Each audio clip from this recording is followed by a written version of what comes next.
ഏലക്കാട്ടിലാണ്. ഏലക്ക ഇതാണ്, വിളഞ്ഞില്ല.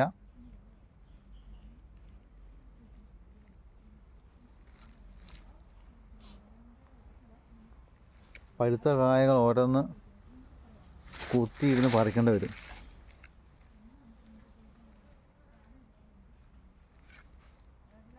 ഏലത്തോട്ടത്തിലാണ്.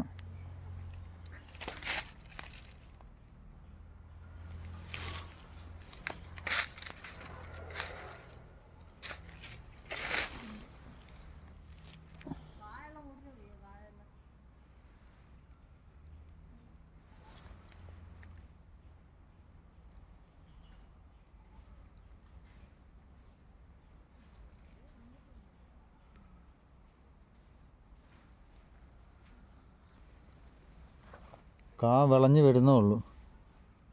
കാ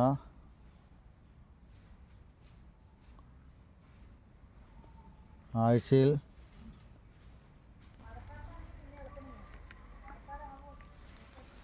കാ മൂക്കുന്നതനുസരിച്ചാണ് എടുക്കുന്നത്. ഒരു മാസം ഓരോ ഏലത്തിൻ്റെ ചോട്ടിൽ പോയി കുത്തിയിരുന്ന് ഓരോന്ന് പറിച്ചെടുക്കണം. എത്ര ഏലമൂടുണ്ടോ ആ ഓരോ മൂട്ടിലും നടന്ന്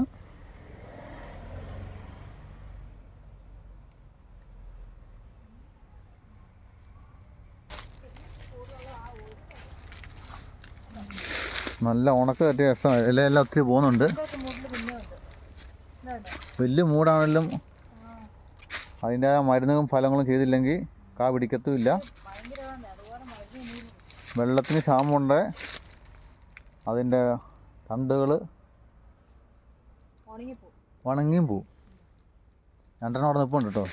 കട്ട് പഠിക്കാൻ വന്നോ തോന്നുന്നു. ആരാ പറമ്പില്?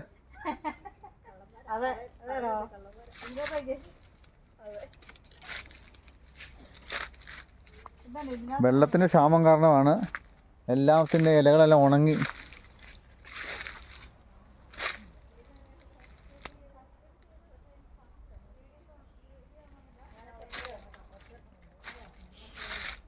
മഴക്കാലത്താണ് ഒന്നുകൂടെ ഏലക്ക പറിക്കാൻ എളുപ്പം ആഴ്ച പറിക്കാൻ പറ്റും.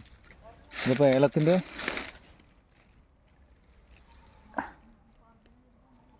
കാ തീരെ കുറവാണ്. കറക്റ്റ് സമയത്ത് മരുന്നുകളെല്ലാം അടിക്കണം.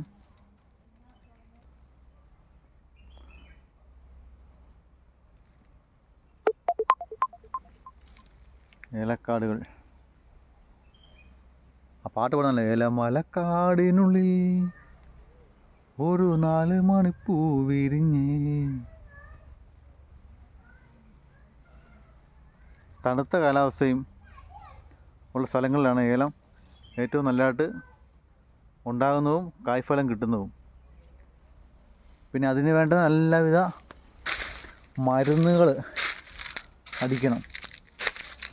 ഇതിൻ്റെ ചുവട്ടിലൊന്നുമില്ല.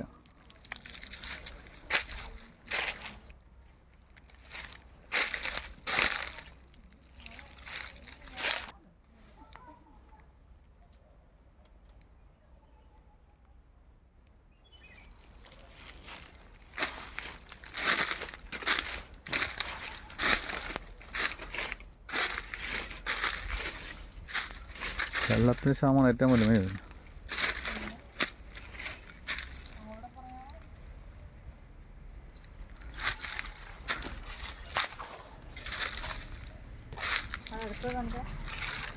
കായ് എടുക്കുന്ന കാണിക്കാൻ നോക്കുന്നത്. കായ് എടുക്കുന്ന എങ്ങനെ? കായ് ഉള്ളി എടുക്കൂല്ലോ അവിടെ. പഴുത്ത കായ ഇവിടെ നോക്കി ഓരോന്നാണ് ഉള്ളി പറിക്കുന്നത്, അടത്തിയെടുക്കുന്നത്. ഉള്ളിപ്പറിക്കല്ലോ കേട്ടോ, അടത്തിയെടുക്കുക. ഉള്ളിപ്പറിക്കാൻ എന്തോ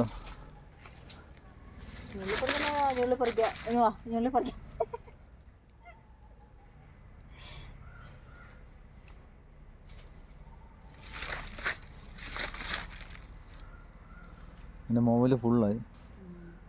ഇന്നത്തെ വീഡിയോ കൊണ്ടല്ലേ ഞാൻ ഓർത്തായിരുന്നു.